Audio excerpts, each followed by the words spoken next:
thank you everybody for coming to the final day of our Critical Thinking Across the Curriculum faculty seminar.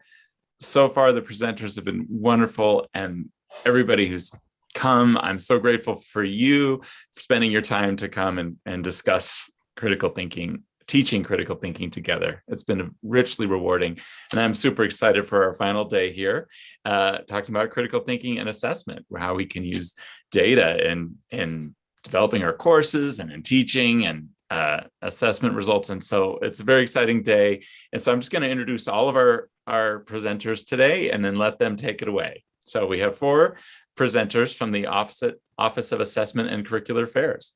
First of all, first but not least, Tricia Lauer is Vice President of Assessment of Curricular Affairs. We also have Nicole Perry, Manager of Curriculum and Assessment, Renee Stewart, who is an assessment specialist, and Elena Pascarella of the Office of Assessment and Curricular Affairs, who has long been known as an assessment guru around here. So I've relied on her many times. So thank you so much to all of our panelists, presenters for coming today. And thank you all for coming. And with that, I turn the time over. So. Thank you, Chris. And thank you for the warm welcome. Renee, do you have the PowerPoint ready to share with the folks joining us today? On behalf of myself, Renee, Nikki, and Elena, I'd like to thank all of you for the opportunity to visit with you all today and share out some of the assessment data and initiatives that many of you have been working on alongside members of my team in looking at assessment data.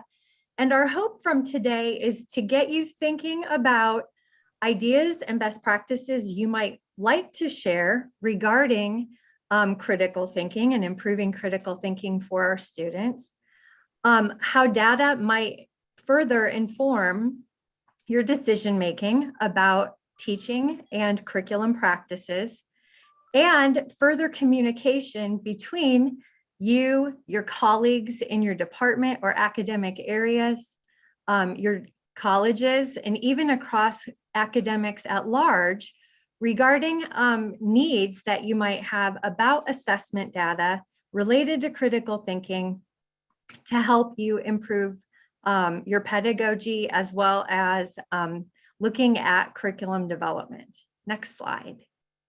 So as Chris mentioned, Elena, Nikki, Renee, and I are going to be talking to you a little bit more about how you might use assessment data to drive some potential changes in your curriculum. And also we're going to share out with you some data points that hopefully will stimulate some ideas or further discussion or questions about critical thinking. Next slide. Specifically, what we're going to talk to you about today is a framework regarding current initiatives related to critical thinking, starting with our institutional learning outcomes. Then Elena is going to talk a little bit more about a project that the Curriculum and Assessment Steering Committee, which is comprised of both full-time and associate faculty, is engaged in right now to gather critical thinking data. Nikki's going to share with you some initial findings from the ETS Proficiency Profile exam, which students completed about a month ago. I'm going to talk a little bit more about institutional learning outcomes results from our last academic year and break that out into some interesting areas, and we'll have an opportunity to dive into what that data looks like. Renee is going to share with us a little bit more about waypoint data, more at the course and program levels.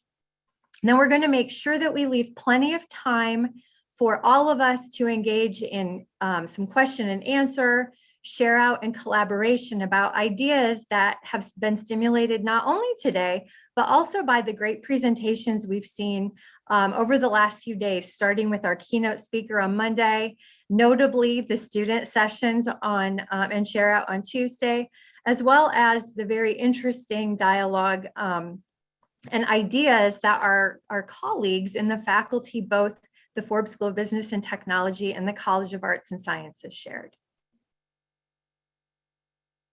So what I'd like to do first is give a little bit of some historical perspective regarding critical thinking, which has often been thought of as a general education competency, and it is, as well as a core competency for WASC, which it is. And notably, ever since I've worked at the university, and I actually started in 2010, back when we were Ashford University in Clinton, where I'm located today, critical thinking has been really a key component of our curriculum, regardless of the degree level, regardless of the academic program of study.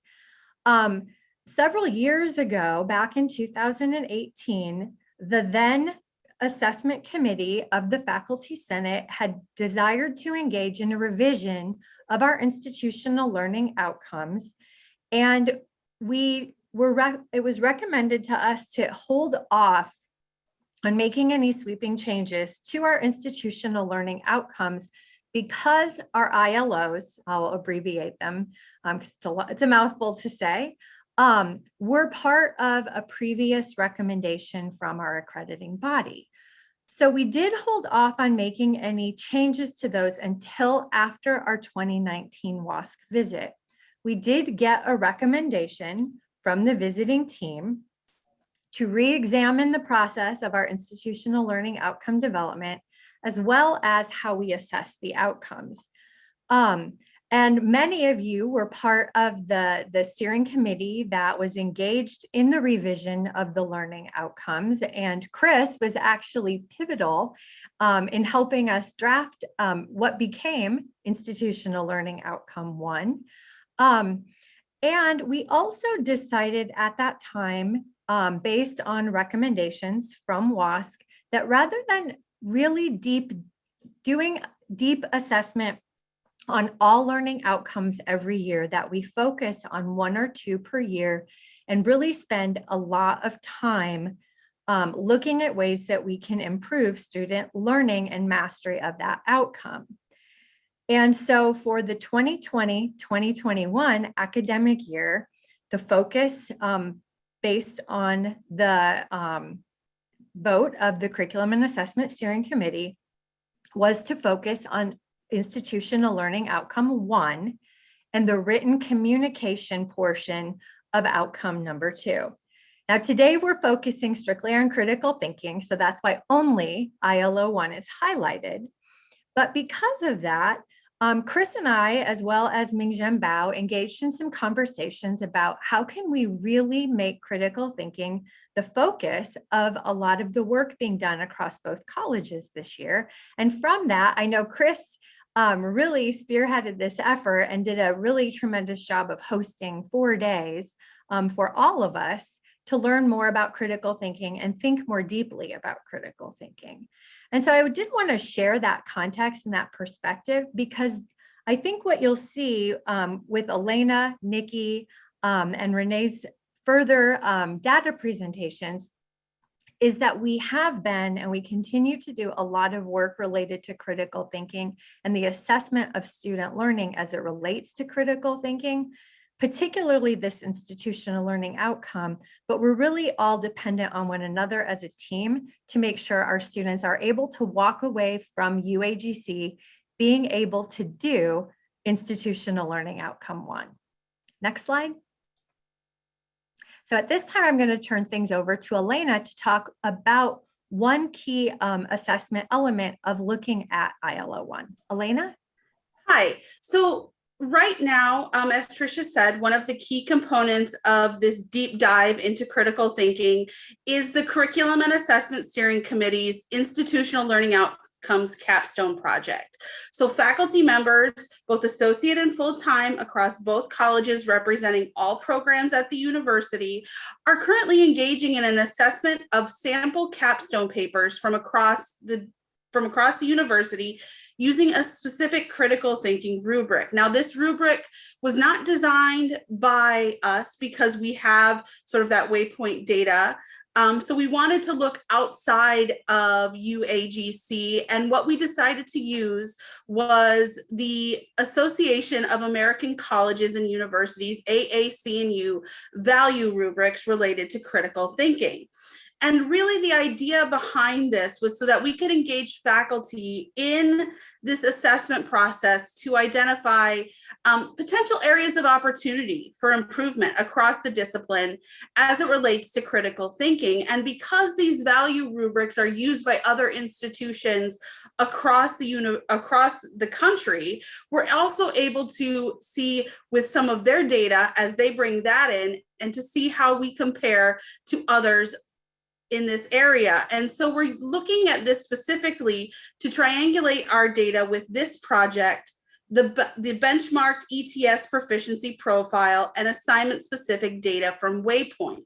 Now this AAC&U value rubric really covers 5 key areas of critical thinking. The first being explanation of issues. Then we look specifically at evidence as it relates to critical thinking. So this is looking at how students are using support for their arguments from credible sources and high quality or scholarly sources. The third area is logical reasoning. Then we look to students' perspective, and fair-minded evaluation of arguments is the final area. Next slide, please. So while we haven't completed this particular project yet, we're still sort of gathering that data, and faculty are still getting their assessments done of their capstone papers using this rubric. We did start to see some emerging themes though, as we start to discuss this. And one of those emerging themes really focuses on evidence, logical reasoning, and fair-minded evaluation of arguments. When we think about how might these critical thinking tasks differ based on the discipline that the student is looking at. What it looks like in a history course for critical thinking is going to be very different than what critical thinking might look like in a business course, for example. So we really started to think about how we can use this data to explore how to craft assignment verbiage so that we can ensure that our expectations for what critical thinking is within the context of the discipline is understood by our students who are completing the assignments. So we're giving them ample opportunities to demonstrate the things that we already think they're demonstrating in those assignments. Now, Nikki is going to talk a little bit more about the ETS proficiency profile. Next slide, please. Thank you, Elena. So as Elena mentioned, one of the ways that we're benchmarking critical thinking is through the Educational Testing Services Proficiency Profile, or ETS for short. So in spring of this year, we administered the ETS in select courses. Now, a little bit about the exam. It's a third-party benchmarking exam that assesses student learning relative to several general educational competencies like reading, writing, math, and critical thinking. And here is a sample question from the ETS.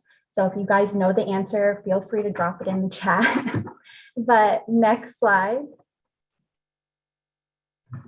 So we reached out to CAS and FSBT leadership to select several courses in the entry point as well as the capstone where we could administer the ETS. So the courses on the slide are the ones that were selected. So 354 bachelor's degree seeking students took the ETS this year. And the table on the right-hand side shows just a snippet of some of the results. So in the section of critical thinking, the score range was from 100 to 130. So as you can see, the entry point courses scored 108.27, with business 123 having the highest score in critical thinking. And then you can see the capstone score as well. It's a little bit higher, 108.60, with ABS 497 scoring the highest mean score. And with the ETS, we can also benchmark it to our peer institutions. So we selected 10 peer institutions based on a couple of factors. Some were from our WASC peer groups, and most had a large population of first-generation college students and offered online and hybrid courses. So as you can see, we are moving the needle slightly from the entry point to the capstone, but there is still some work to be done when you look at us compared to our peer institutions. But of course, I do want to mention there are obviously limitations to this test. Not everyone took the ETS. As you can see, only students in those courses for a limited amount of time. It is a timed course, so that can also be challenging for our students. And as you all saw on the first slide, the questions are quite a bit different than most students at UAGC see from their regular courses, but it does help to paint a picture of how we are doing with critical thinking in tandem with some of the other waypoint assignments and the AAC&U rubric that Elena mentioned.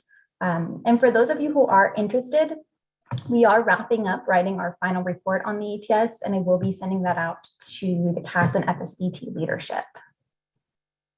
And now I'm going to hand it off to Tricia. Thanks, Nikki. So I want to spend a little bit of time diving into some institutional learning outcomes data specifically related to ILO 1.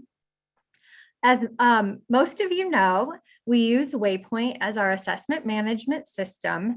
And the team takes a lot of time when rubrics are created by all of you to ensure that the data that we're able to capture anytime a student artifact is graded results in accurate and actionable data. So what I have here is a sample of mapping that has been completed for, it looks like, a Master of Science in Technology Management rubric. And what you can see on the first column are the content criterion. So when you go into Waypoint, that's what's in the left-hand column along with the different performance levels. And what you don't see in Waypoint, which we see on what I like to call kind of the internal part of Waypoint, is the mapping that faculty complete for us that we set up in Waypoint. So you'll notice the first content criterion is mapped to the MSIM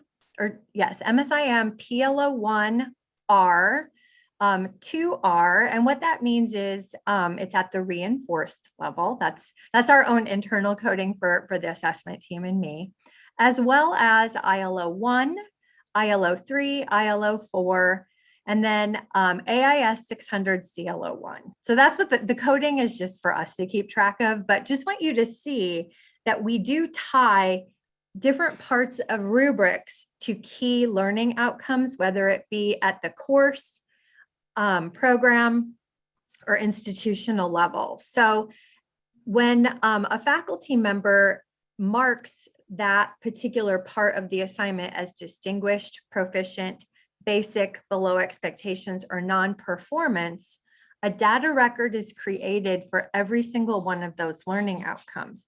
So for instance, if that for that first one, and we're grading Chris Foster's paper, let's just say, and the faculty member marks him as proficient in this, he, for that particular item, would have 7 data records created. So then when we want to look at only student performance on ILO 1, we're able to pull just that one data record out of Waypoint. And as you can imagine, for those of you who have been with us for some time, we've really been using Waypoint in full since about 2012, and we have over 1 billion data records available to us to look at trends over time and a variety of different ways. So just wanted to share with you how we gather the data that I'm about to show you. Next slide. So what we have here is, and I don't want to do this for the sake of comparison. I just wanted it to be on one chart, if you will.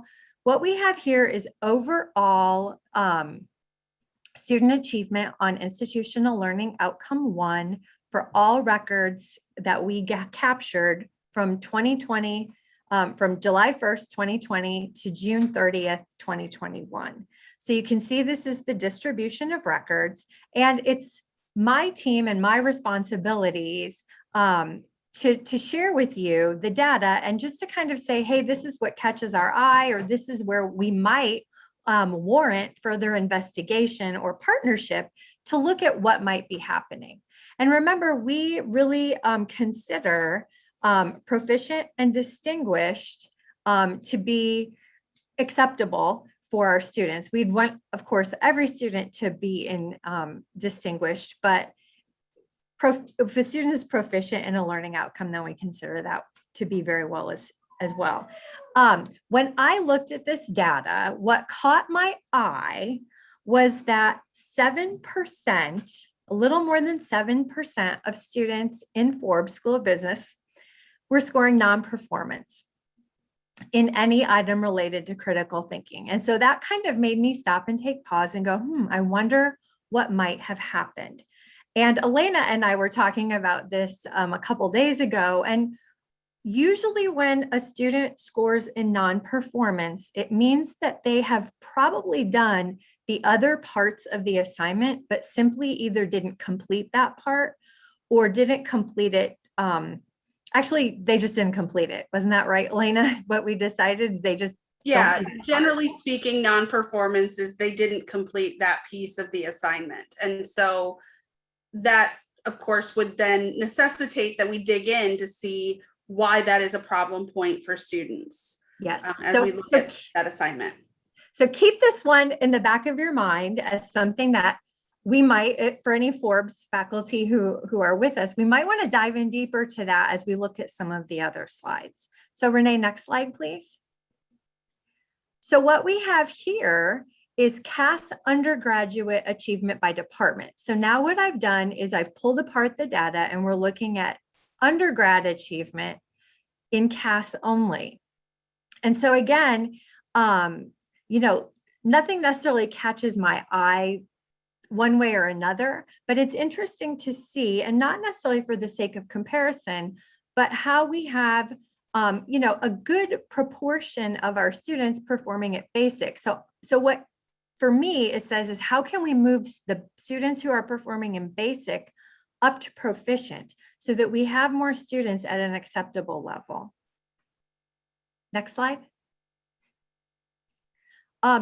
Here we have graduate achievement by department for CAS. So again, what caught my eye is looking at behavioral sciences. Is it possible to move the students who are performing at basic up to proficient? And if I'm a faculty member thinking about health sciences, could I move the below expectations up to basic? How can we keep moving the needle? And the neat thing about our waypoint data is that we can dive in very deeply into what this data is telling us. We can disaggregate by military affiliation, not military affiliation. We can look at pre-revision, post-revision. We can look at certain demographics. I saw someone wanted to know if we can look at faculty data. We generally do not tie assessment data specifically to faculty evaluations unless we're asked to, because we don't want assessment data to be tied to that. And we want faculty to be using waypoint and assessment data to help us gather actionable data. But it's something that we could do, Lynn, but we tend not to if it's for the purposes of faculty evaluation, just very honestly. Next slide is the doctoral achievement by department. And as you know, there's 2 departments in CAS that have doctoral programs, so wanted to highlight this as well. And then on the next slide, we move into the Forbes School of Business undergraduate achievement by department. And now if you go back to thinking about that first slide where I mentioned Forbes, notice what comes up for non-performance here. And so now we're able to start digging in and chipping away at helping us understand where some of this data might be coming from. So this is an area where the org studies department might want to partner with us, hint, hint, to take a deeper dive in looking at what might be going on in some of the undergraduate courses in that department to see how we might move the needle on student achievement as it relates to critical thinking. Or do more. Sorry, Elena.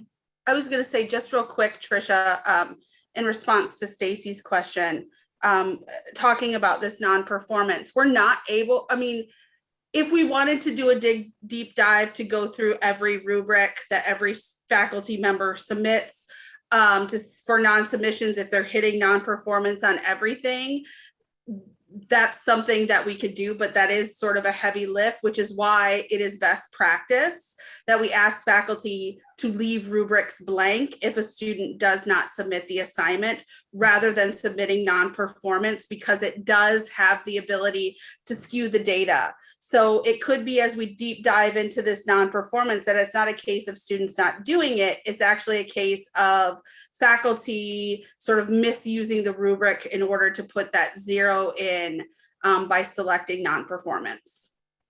Thanks, Elena. Thanks for catching that in the chat. I appreciate it. Next slide, Renee.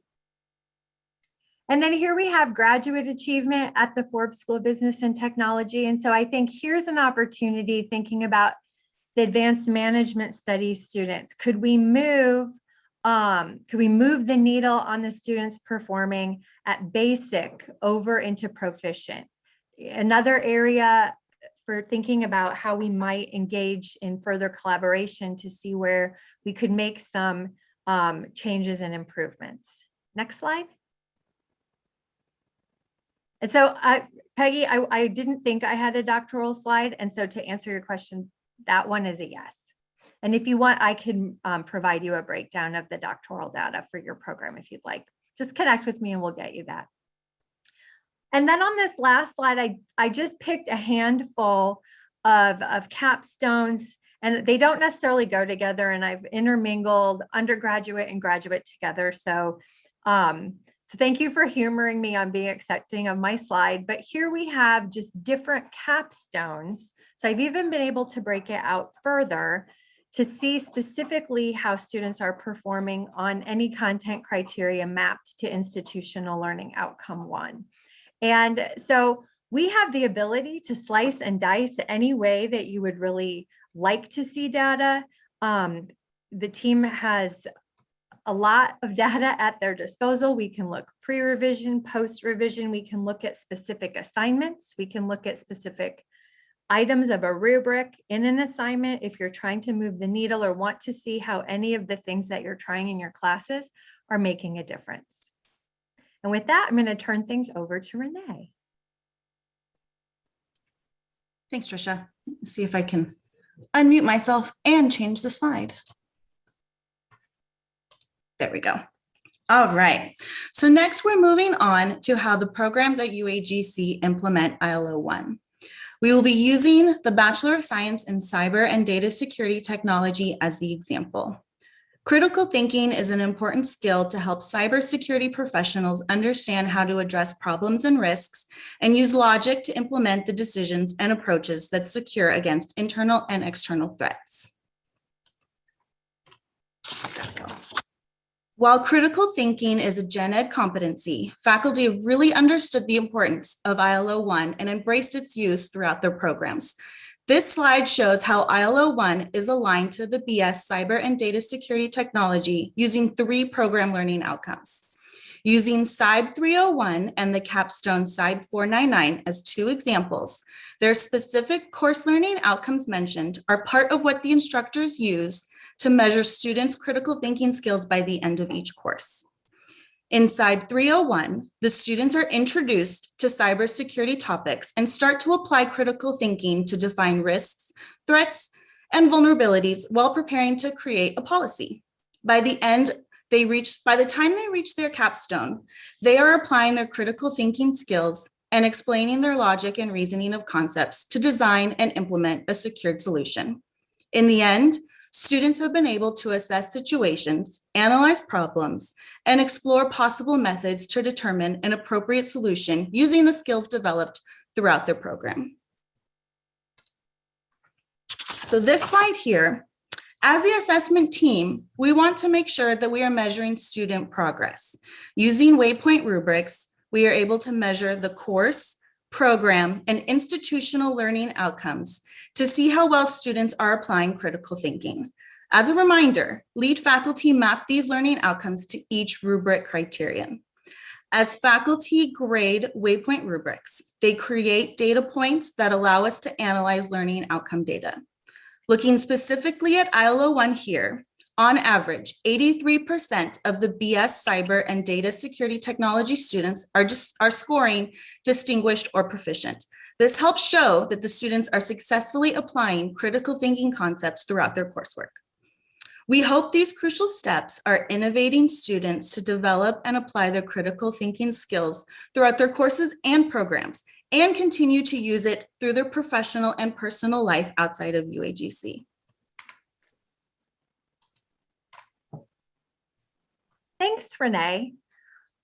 We could talk about data all day, but I really told the team we had to keep it very concise. So just to recap, we've been really pleased and honored to partner alongside faculty, not only within the departments and the colleges, but also the Curriculum and Assessment Steering Committee, Chris and the faculty in the center, to think about how we can help our students develop critical thinking skills. As Elena mentioned, a lot of really great dialogue has transpired in the Curriculum and Assessment Steering Committee. And you might be wondering, like, gosh, they've been working on this project for a really long time. Why can't they hurry and have it done? Which is, I know how often we like to move around here, but I did want to share a piece about that, which I think is important for the conversation that we're about to engage in, is that Liz Cruson, who is the chair of the Curriculum and Assessment Steering Committee, and I felt like the conversations were so very rich, and that there hadn't been a great deal of opportunity for dialogue for both full-time and associate faculty across all departments, across both colleges, to have meaningful and engaging dialogue about critical thinking. And we wanted to honor the conversations that were being had. And I think that's a great lead in to me turning things over to Chris to hopefully inspire you all to ask some questions about any data, or to follow up with me, Elena, Nikki, or Renee about any more data that you would like to see specifically as it relates to your department, your college, your academic area of study, or even a course, or even a week. We're happy to provide that information for you. And also, I'm very excited to hear any ideas you all might have about how we can further engage all of our students, regardless of their degree level, their area of study, more critical thinking, and get our critical thinkers out there. So with that, I'm going to turn things over to Chris. I just want to answer a question real quick in the chat from Jack Anderson. Yes, when students receive a 0 grade because of plagiarism, you should just provide them with the written feedback and not enter the rubric information, because again, that creates sort of that data point that it can muddy some of that data, because it does create that non-performance piece. And so it is better in sort of those cases to provide the feedback to students about plagiarism rather than entering non-performance across the rubric.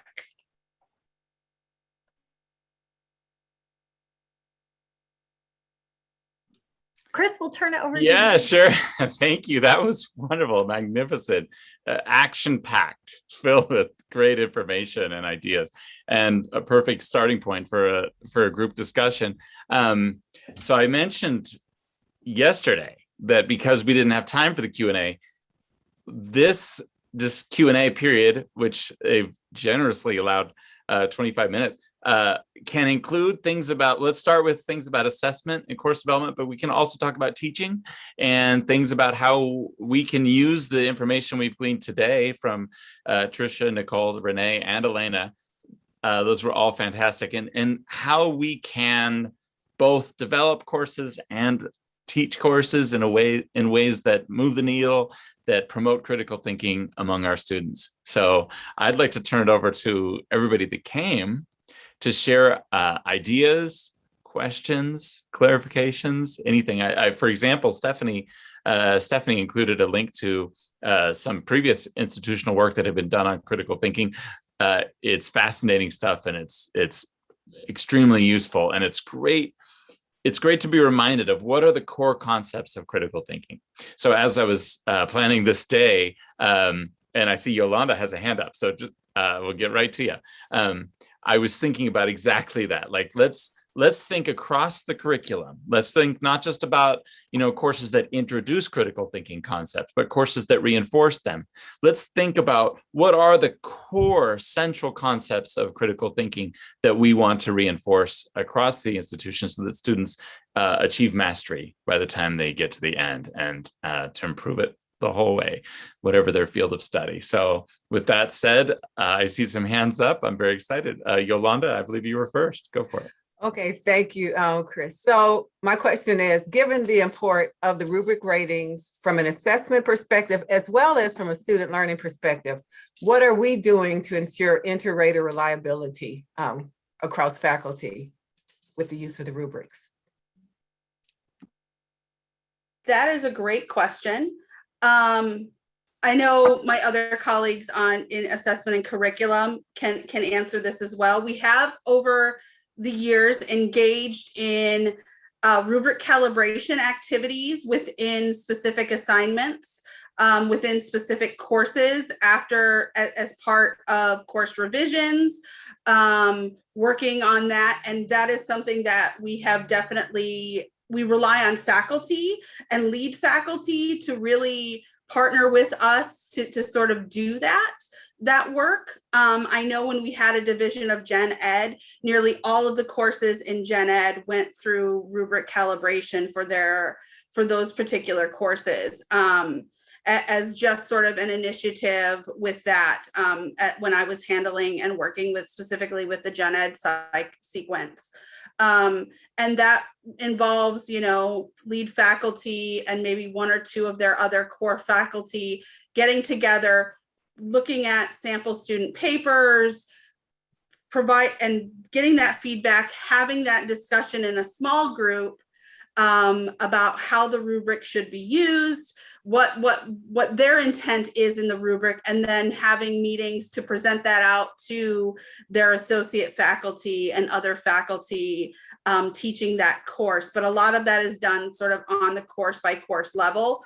Some of my other colleagues could speak to where we are in that process sort of now and as that's going, but I know that has sort of been an ongoing initiative.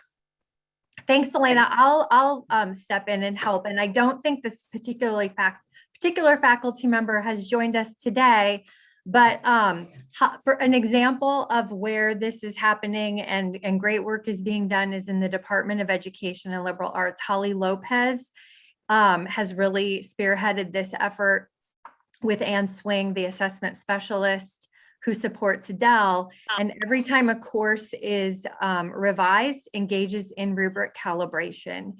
And it really is something that we always, the assessment team, we always say to the faculty when they're engaged in a program review, like, hey, have you thought about doing rubric calibration? Because it is an important effort. And to your point, if we want valid and reliable results, we need to make sure that we're engaged in that. And so my team definitely helps with that effort. We especially encourage, if you're thinking about, a program as a whole, maybe picking some key assignments, particularly the capstone final assignment, for instance, as a place where you might want to start with your faculty, because another opportunity, just kind of spitballing, is thinking about prior to a revision.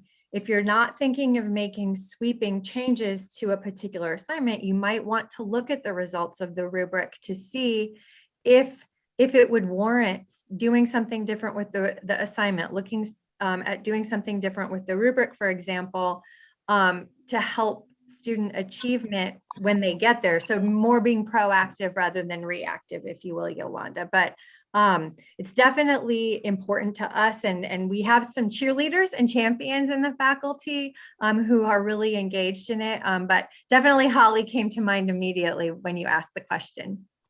Fantastic. Thank you.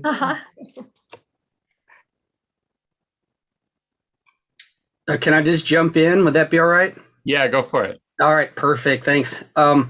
So I just want to double down with what Alina had talked about, and Yolanda just tapped right into the same piece that I wanted to discuss is, finding these needles in a haystack during, the rubric of, one is the evaluation of the individual instructor. But two is also, understanding that those are those points that we should be researching, at least to have some data on performance of trends of the instructor patterns as well, maybe, Patricia, because I found like a needle in a haystack as like I'm going through my program review and receiving, different bits of information. But again, I think it's important just to realize how critical the proficient factor is, and to not put information in there that's invalid or maybe not supportive of the student, but that throws off the whole scope. So I just wanted to double down and say that is really important. Thanks. That's really all I had, is just I'm working through my program review, and as I'm finding all these little minute and granular pieces, it's interesting to see where we may want to be looking, and that way would solve a lot of student satisfaction problems as well as improving the courses. That's all. That's a really great point. And to piggyback on what Michael said, and thinking about Michael's department, I messaged him and was like, we're going to pick on your department today in a good way. We had a lot of examples from the Department of Technology Studies, but something that was interesting when Nikki and Elena and I were working with the faculty in the Bachelor of Science in Information Technology for their ABET accreditation visit, we spent a lot of time with the faculty looking at their assessment data. And Michael, to your point, working with them to determine, were the faculty grading or marking the students accurately, and that came out as one of the big pieces of potential development and training, was really looking carefully at the rubrics and taking time to dialogue with one another about what it means to be proficient on a certain skill, and also making sure the students have the awareness of what does it mean to be proficient, what is being asked of me. I know Yolanda and I have had a lot of conversations about, is it clear to students what it means to analyze? And that's why the other day, when the students were talking about the critical thinking and how there are places where it was very clear to them what it meant to evaluate or analyze or defend a position, and how we might really think about how we infuse that into our curriculum across all courses throughout our program, and how we develop those skills.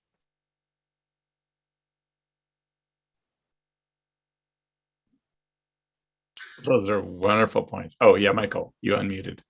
Again, I think we could probably deep drill into all of the learning outcomes for students just by exploring those, I like to call them outliers.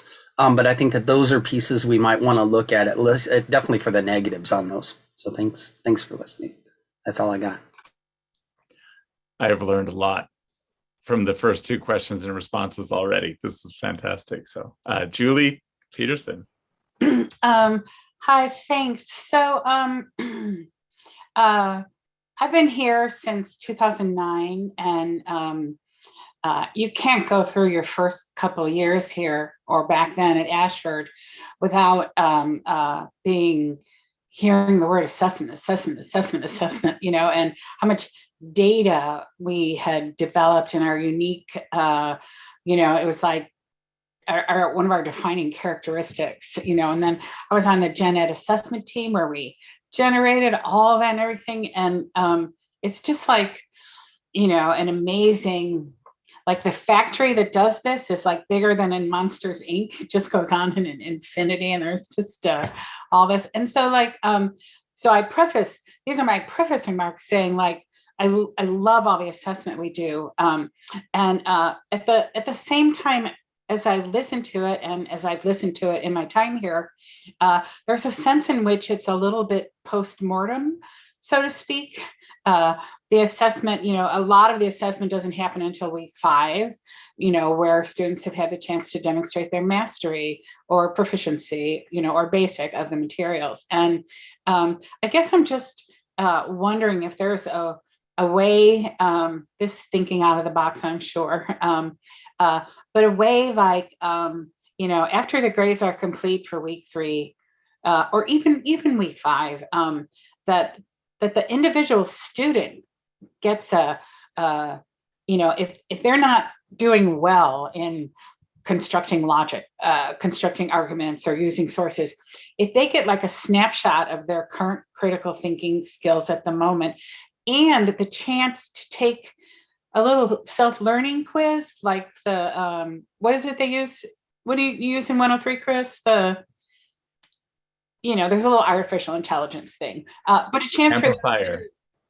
What is it again? Amplifier. Amplifier. Learning activity, yeah. A chance for them to go in and practice and develop and meet and master those skills that they didn't quite get in the class, and then get some kind of certificate, because critical thinking is so important from an employer perspective. And the way it's done now, like, we get all the data, but like, how can it be tailored to help individual students master these skills and have proof that they've done that? So that's all I'll say. That is a great thing. And I'm going to cheerlead, because this has been my thing forever, as Tricia knows. Faculty have access to that data in Waypoint. If you go into your Waypoint for every assignment that you grade, there is the show outcomes button, and you click on that button. Once you have graded that paper and finalized that, it creates that data point, and faculty can see where individual students are performing on every learning outcome that is mapped to every single criterion in Waypoint, and you have that in real time. So that has been something that I have talked about ad nauseum. I know I've done TLC presentations on it. We've talked to the assessment committees and things like that. And it's something that I personally use as an associate faculty member as I'm doing my teaching, because I can then know, if I look at this, like, okay, this is the thing that was their problem spot in week 1. Now, how can I tailor my feedback in week 2 to address this problem that they're having? And so I take a look at that data on a weekly basis every time I grade a Waypoint assignment, so that I can then adjust my teaching strategies for the individual students based on what they need.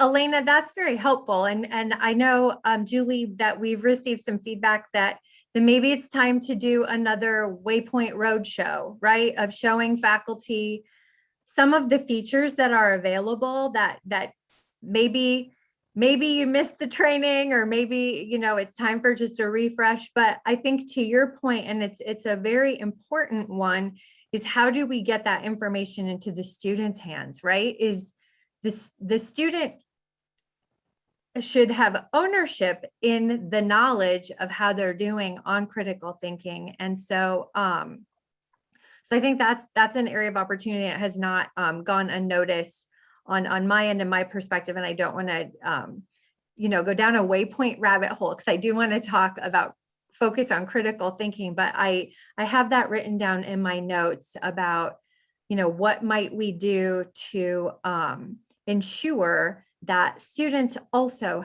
have access and are seeing their performance and their progress in mastering some of those skills. So thank you for bringing that up, and I appreciate it.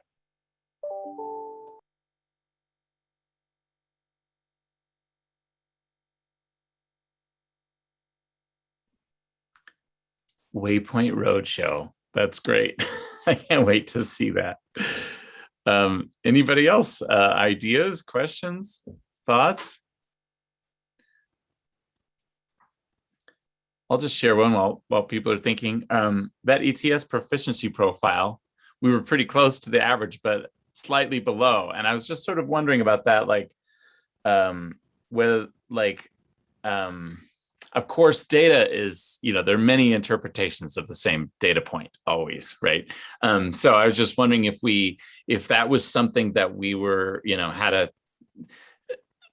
that we could work on as course developers and faculty, like, of course, you don't want to teach to the test, but like, are there things that we maybe can work on as course developers to, further the goal of improving that score?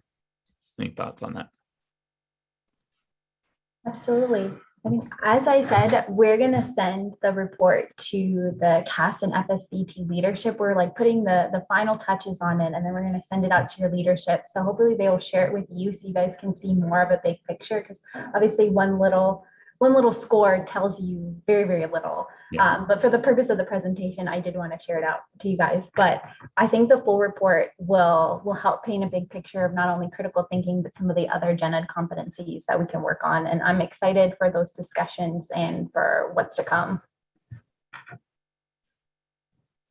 I think once we have the data, Chris, from the AAC&U project, coupled with some of the ETS pieces, also looking at the capstone waypoint achievement, I think it'll start to paint a pretty interesting picture. And I know that Nikki mentioned a potential limitation, which I agree with, is that a lot of times our students don't see questions like that in our curriculum, right? Because we are very focused on having them write or defend or synthesize their thinking and their learning.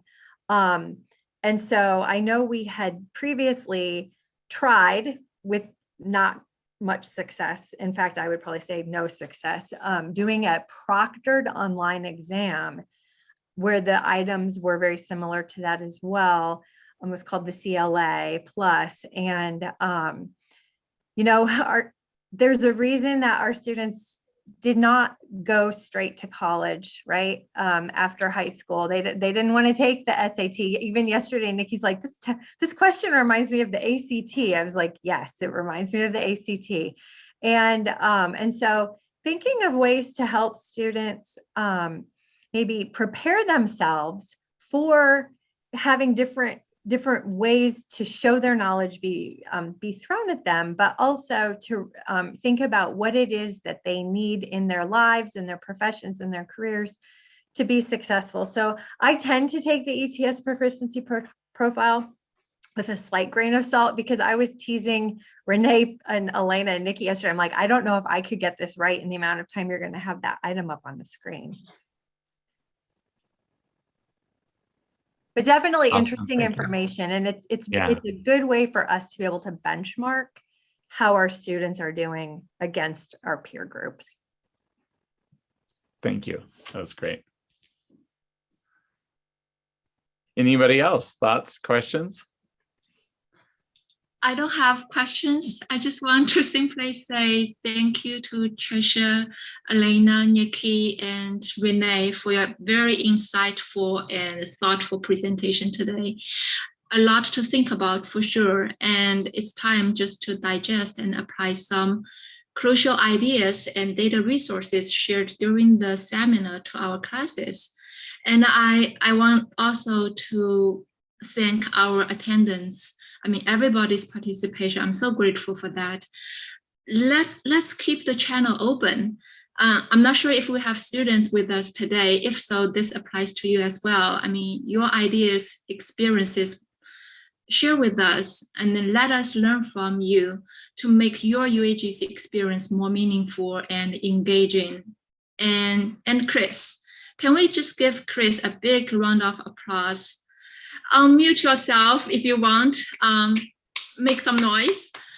Thank you, Chris, for putting together such a fantastic seminar. I mean, the center is always happy to connect and collaborate in curriculum and instructional opportunities. We are on this together to maximize our students' learning throughout the journey from course 1 to graduation and beyond. So this couldn't be better. So grateful. Thank you. Thank you, Chris, and everyone. Thank you, Mingshen. That was very kind. And thank you, everybody else. I have a few thank yous as well to to share, but I also noticed a question in the chat. So I wanted to make sure that Ted's question got addressed. He says, as supplemental to waypoint data, would there be interest in developing an internal UAGC test assessment to further assess critical thinking and administered at 2 or more intervals across a degree program, per Trish's comments for pre-post performance? Any thoughts on that? I say let's go for it, everyone. We have some very talented folks here, and we had previously, years ago, had a critical thinking quiz that we developed with eCollege. It got kind of burly and unruly and difficult to access the data. But I think that would be an opportunity for us to see about creating something on our own and using it, or even partnering potentially with some folks at the University of Arizona if there's something that they have, so that we're not totally recreating the wheel. But I think there's definitely an opportunity there. Thank you. And thank you everybody for your questions. I learned a lot from all those questions and from the responses. Those are fantastic. And Stephanie, thank you for sharing those institutional resources that have been developed that look amazing. And I think you mentioned institutional memory. I think reminding everyone of those resources is valuable in and of itself. I'm seeing here a great summary of the key skills that critical thinking includes, and I think these are wonderful resources to share and to remember. So I'm going to finish with some thank yous of my own, which is this has been a wonderful day, and this has been a wonderful conference. So I want to thank Tricia, Nicole, Renee, and Elena for your presentations. You put a lot of work and preparation into that. That was super well done and fascinating and valuable. I also want to thank everybody from all 4 days, some of whom are here. I've noticed that some student panelists are here again today. Just the fact that not only they presented, but they keep coming, and just to learn more, to me, that's amazing. I noticed that our keynote speaker has attended. He's not here today, but he attended every other day. Like, just people that are so interested and engaged, who love this stuff, that even though they don't have to be here, they want to be. And finally, that includes everybody who has attended, that you have come. For the attendance has been remarkable for 4 days straight, just because you want to learn and for us all to grow together in teaching this crucial skill. And thank you, Ming Zhen, as well. I couldn't have done it without you. Her help has been phenomenal in helping to put this together. And so final thoughts on the last day are just gratitude and moving forward, upward, always with our teaching and course development, and always focused on benefiting our students. So thank you again.